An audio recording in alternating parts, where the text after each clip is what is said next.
വയനാട്ടിൽ കാട്ടാനാക്രമണത്തിൽ ഒരാൾക്ക് പരിക്ക്. പയ്യമ്പള്ളി സ്വദേശി അജിക്കാണ് പരിക്കേറ്റത്. ആക്രമണം നടത്തിയത് കർണാടകത്തിൽ നിന്നെത്തിയ റേഡിയോ കോളർ ഘടിപ്പിച്ച ആനയെന്നാണ് സൂചന. കമൽ ചേരുന്നു. കമൽ, വിവരങ്ങൾ.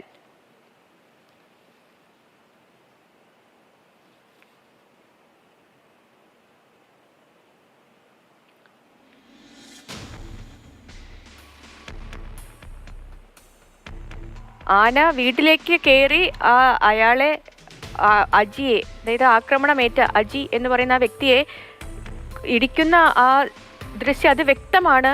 ഭയാനകമായ ദൃശ്യങ്ങളാണ് പുറത്തു വന്നിരിക്കുന്നത്. ആന വീട്ടിനുള്ളിലേക്ക് ഗേറ്റൊക്കെ പൊളിച്ച് കയറി വന്ന് ആക്രമണം നടത്തിയിരിക്കുന്നു. അയ്യോ, വലിയ വലിയ ആക്രമണം, വലിയ രീതിയിലുള്ള ആക്രമണം തന്നെയാണ് ഉണ്ടായത്. കമൽ ഉണ്ട് നമുക്കിപ്പം. കമൽ, ഭീതിപ്പെടുത്തുന്ന ദൃശ്യങ്ങളാണ് ഇപ്പോൾ പുറത്തു വന്നിരിക്കുന്നത്.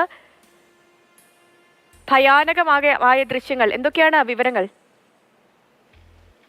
ഈ അജി മരണമടഞ്ഞു എന്ന വിവരമാണ് ഔദ്യോഗികമായ ആശുപത്രിയിൽ നമുക്ക് ലഭിച്ചിട്ടില്ല. പക്ഷെ ആശുപത്രിയിൽ വൻ പ്രതിഷേധം നടക്കുന്നു. അജി മരണമടഞ്ഞു എന്നുള്ള വിവരമാണ് ലഭ്യമാകുന്നത്.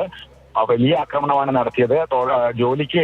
ജോലിക്കാരെ വിളിക്കാനോ മറ്റേ രാവിലെ പോയതായിരുന്നു ഈ അജി. പടമല സ്വദേശിയാണ്. ചാലിഗദ്ദ എന്ന സ്ഥലത്ത് വെച്ചാണ് ഈ ആക്രമണം ഉണ്ടായത്. ഈ ആനയെ പുലർച്ചെ മുതൽ വനംവകുപ്പ് പിന്നാലെയുണ്ട്. കമൽ, ആ പരിക്കേറ്റ വ്യക്തി, ആ പയ്യമ്പള്ളി സ്വദേശി അജി, അദ്ദേഹം മരണപ്പെട്ടു എന്നൊരു വാർത്ത, ദുഃഖകരമായ വാർത്ത കൂടി പുറത്തു വരുന്നുണ്ട്. കമൽ, മരണപ്പെട്ടു എന്ന വാർത്ത തന്നെയാണ് ഈ ഘട്ടത്തിൽ നമുക്ക് ലഭിക്കുന്നത്. എന്താണെങ്കിലും പുലർച്ചെ മുതൽ ആന ജനവാസ മേഖലയിൽ ഇറങ്ങി. വനപാലകർ പിന്നാലെ ഉണ്ടായിരുന്നു. ഈ പടമല ഈ ചാലിഗദ്ദ എന്ന് പറയുന്നത് ഏതാണ്ട് വനത്തോട് അടുത്തെത്തി. അപ്പൊ ആനയെ വനത്തിലേക്ക് തുരത്താം, ഏതാണ്ട് ആശ്വാസമായി എന്നുള്ള ഒരു ഘട്ടമായിരുന്നു അവിടുത്തെ ആളുകൾക്കും വനംവകുപ്പിനും ഒക്കെ ഉണ്ടായിരുന്നത്. പക്ഷെ ആ സമയത്താണ് ഈ അജിയെ ആക്രമിക്കുന്നത്. അജി വീട്ടിൽ നിന്ന് കൃഷിയിടത്തിലേക്ക് ജോലിക്കാരെ കൂട്ടാനോ വിളിക്കാനോ ആയി പോയതായിരുന്നു. ആ സമയത്ത് ആന ഓടിച്ചു. അജി ഒരു വീടിന്റെ ഗേറ്റ് ചാടിക്കടന്ന് രക്ഷപ്പെടാൻ ശ്രമിച്ചു. പക്ഷെ ആന പുറകെ എത്തി കുത്തുകയായിരുന്നു. ആ ദൃശ്യങ്ങളാണ് ഇപ്പോൾ കാണുന്നത്. എന്തായാലും അതിഭീകരമായ ദൃശ്യങ്ങളാണ് പുറത്തു വന്നിരിക്കുന്നത്.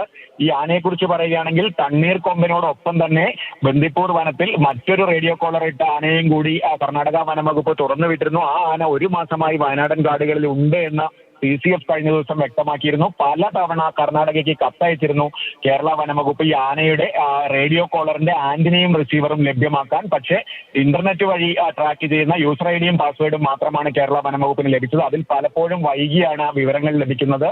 വളരെ ഇടവേളകളിൽ മാത്രമാണ് ആനയുടെ സിഗ്നൽ കിട്ടിയിരുന്നത്. ഇന്നലെ വയനാട്ടിൽ നിന്നുള്ള വനംവകുപ്പ് ഉദ്യോഗസ്ഥർ കോയമ്പത്തൂരിലെത്തി ഒരു NGOയിൽ നിന്ന് ഈ റിസീവറും ആന്റിനയും കൊണ്ടുവന്നു. പക്ഷെ എന്നിട്ടും ഫ്രീക്വൻസി നൽകാൻ കർണാടക വനംവകുപ്പ് തയ്യാറായിട്ടില്ല. അതിനാൽ ആനയെ ട്രാക്ക് ചെയ്യുന്നതിൽ വലിയ ബുദ്ധിമുട്ടുണ്ടായി. ഇന്നലെ രാത്രി 1:30 ആന ജനവാസ മേഖലയിലുണ്ടെന്ന വിവരം ലഭിച്ച വനംവകുപ്പ് ഉദ്യോഗസ്ഥർ ആനയുടെ പിന്നാലെ ആനയെ ഓടിച്ചു. ഏതാണ്ട് വനമേഖലയിലേക്ക് ഓടിച്ച് കയറ്റാനുള്ള ശ്രമത്തിനിടെയാണ് ഈ അപകടമുണ്ടായത്. എന്താണെങ്കിലും അതീവ ദാരുണമായ ഒരു സംഭവം തന്നെയാണ് കമൽ. ഒരാളുടെ ജീവൻ നഷ്ടപ്പെട്ട ഒരു സംഭവം. അത് ആ ദൃശ്യങ്ങൾ കാണുമ്പോൾ തന്നെ പേടിയാകുന്നു. അത് ആ ആന ഗേറ്റൊക്കെ പൊളിച്ച് അകത്ത് കയറി വന്നാണ് ഈ ആക്രമണം നടത്തിയിരിക്കുന്നത്. മാത്രമല്ല ഇതൊരു ജനവാസ മേഖലയാണ് അല്ലേ കമൽ? ഒരു കാട് പ്രദേശമാണോ, അത് വനപ്രദേശമാണോ? വനം അധികം ദൂരെയല്ലാതെ ഉണ്ട് എന്നേ ഉള്ളൂ. ഈ സംഭവം നടക്കുന്നത് പൂർണ്ണമായും ജനവാസ മേഖലയിലാണ്. വനം ഉള്ളത് ഏതാണ്ട് 1/2 കിലോമീറ്റർ 1 കിലോമീറ്റർ മാറിയാണ്. അങ്ങോട്ട് ഓടിക്കാനുള്ള ശ്രമത്തിനിടെയാണ് ഈ സംഭവം ഉണ്ടായത്. നമുക്കറിയാം, കൃത്യം ഒരാഴ്ച മുമ്പാണ് തണ്ണീർക്കൊമ്പൻ ഇത്തരത്തിൽ ഈ മാനന്തവാടിയിൽ ജനവാസ മേഖലയിൽ ഇറങ്ങിയത്. അന്ന് ഈ ആനയെ മയക്കുവെടി വെച്ചതിനെതിരെയൊക്കെ വലിയ ആക്ഷേപങ്ങളൊക്കെ ഉയർന്നിരുന്നു. പക്ഷെ ഇപ്പോഴിതാ ജനവാസ മേഖലയിൽ അതേപോലെ മറ്റൊരു ആന ഇറങ്ങി ഒരു മനുഷ്യജീവൻ നഷ്ടമാകുന്ന സ്ഥിതി ഉണ്ടായിരിക്കുന്നു. റേഡിയോ കോളർ ഘടിപ്പിച്ച ആനയാണ്. ആ ആന വയനാട്ടിൽ ഉണ്ടെന്ന വിവരം ലഭിച്ചിട്ട് പോലും അതിനെ ട്രാക്ക് ചെയ്യാൻ വേണ്ട സംവിധാനങ്ങൾ കൈമാറാൻ കർണാടക വനംവകുപ്പ് തയ്യാറായില്ല. അതിനുവേണ്ട ഒരു രാഷ്ട്രീയ ഇടപെടൽ ഉണ്ടായില്ല. CCF വാർത്താ സമ്മേളനത്തിൽ അടക്കം പറഞ്ഞതാണ് ഇത് കിട്ടിയിട്ടില്ല, കത്തയച്ചിട്ടുണ്ട് എന്ന്. പക്ഷെ അത് സർക്കാർ തലത്തിൽ മറ്റൊരു ഇടപെടൽ ഉണ്ടായോ എന്ന് നമുക്കറിയില്ല. എന്തായാലും ഒരു മനുഷ്യജീവൻ പൊലിയുന്ന അവസ്ഥ ഉണ്ടായിരിക്കുന്നു. ഇത് പക്ഷെ ആനയുടെ സാന്നിധ്യം അറിയാതെയല്ല, ആന വരുന്നുണ്ടെന്നൊക്കെ അറിയിപ്പുണ്ടായിരുന്നു. പക്ഷെ എല്ലാ ആളുകളെയും പുലർച്ചെ അറിയിക്കുകയൊന്നും പോസിബിൾ അല്ല. കുറെ വാട്സപ്പ് വഴിയും അല്ലാതെയും നഗരസഭാ കൗൺസിലർമാരും ഒക്കെ അറിയിക്കുകയൊക്കെ ചെയ്തിരുന്നു. പക്ഷെ പെട്ടെന്ന് വീട്ടിൽ നിന്ന് ഇറങ്ങി ജോലിക്കാരെ വിളിക്കാൻ പോയ ആളാണ്. അദ്ദേഹത്തിന് ആന പരിസരത്തുണ്ട് എന്ന് ഒരുപക്ഷെ അറിഞ്ഞിരിക്കില്ല, അല്ലെങ്കിൽ അബദ്ധത്തിൽ മുന്നിൽ പെട്ടതാകാം. എന്തായാലും ഒരു മനുഷ്യജീവൻ നഷ്ടപ്പെടുന്ന സാഹചര്യമാണ് ഉണ്ടായിരിക്കുന്നത്. വലിയ പ്രതിഷേധങ്ങളാണ് ആശുപത്രി പരിസരത്തും മറ്റും ഉയരുന്നത്. ഈ ആന ഇപ്പോഴും പൂർണ്ണമായും വനത്തിൽ കയറിയിട്ടില്ല. ഈ ആക്രമണം നടന്നതിന്റെ അടുത്തൊരു കുന്നിൻ മുകളിൽ നിലയുറപ്പിച്ചിരിക്കുന്നു എന്നാണ് നമുക്ക് ഏറ്റവും ഒടുവിൽ ലഭിക്കുന്ന വിവരം.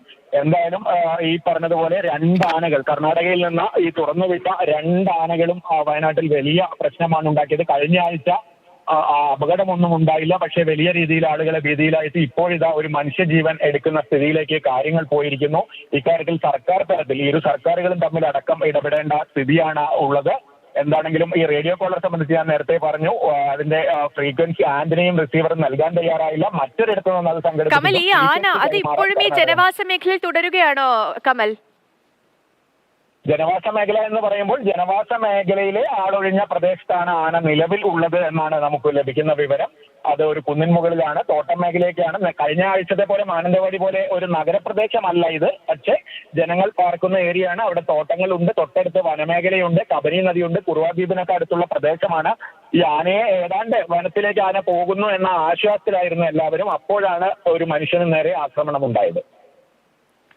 ഈ എന്താണെങ്കിലും വലിയ ദാരുണമായ സംഭവം തന്നെയാണ് കമല. ദൃശ്യങ്ങൾ കാണുമ്പോൾ തന്നെ ഭയപ്പെടുത്തുന്ന തരത്തിലുള്ള ദൃശ്യങ്ങൾ തന്നെയാണ്. എങ്ങനെയാണെങ്കിലും ഈ പറഞ്ഞതുപോലെ ഒരു മനുഷ്യജീവനാണ് നഷ്ടപ്പെട്ടിരിക്കുന്നത്. കാട്ടാനപ്പേടി ഒഴിയുന്നില്ല വയനാട്ടിൽ നിന്ന്. കഴിഞ്ഞ ആഴ്ച തണ്ണീർക്കൊമ്പൻ ഇറങ്ങിയിരുന്നു. തണ്ണീർക്കൊമ്പന്റെ വാർത്തകൾ നമ്മൾ കൊടുത്തിരുന്നുവെങ്കിൽ കൂടി തണ്ണീർക്കൊമ്പൻ അക്രമകാരിയായ ഒരു ആനയായിരുന്നില്ല. അതിന്റെ മയക്കുവെടി വെച്ച സംഭവങ്ങളൊക്കെ വിവാദമായിട്ടൊക്കെ നിലനിൽക്കുന്ന ഒരു സാഹചര്യത്തിലാണ് വയനാട്ടിൽ കർണാടകയിൽ നിന്ന് റേഡിയോ കോളർ ഘടിപ്പിച്ച മറ്റൊരു ആന ഇറങ്ങി ഇത്തരത്തിലൊരു ആക്രമണം നടത്തിയിരിക്കുന്നത്. ഒരാൾക്ക് ജീവൻ കൂടി നഷ്ടമായിരിക്കുന്നു. പയ്യമ്പള്ളി സ്വദേശി അജിക്കാണ് ഇത്തരത്തിൽ ജീവൻ നഷ്ടമായത്.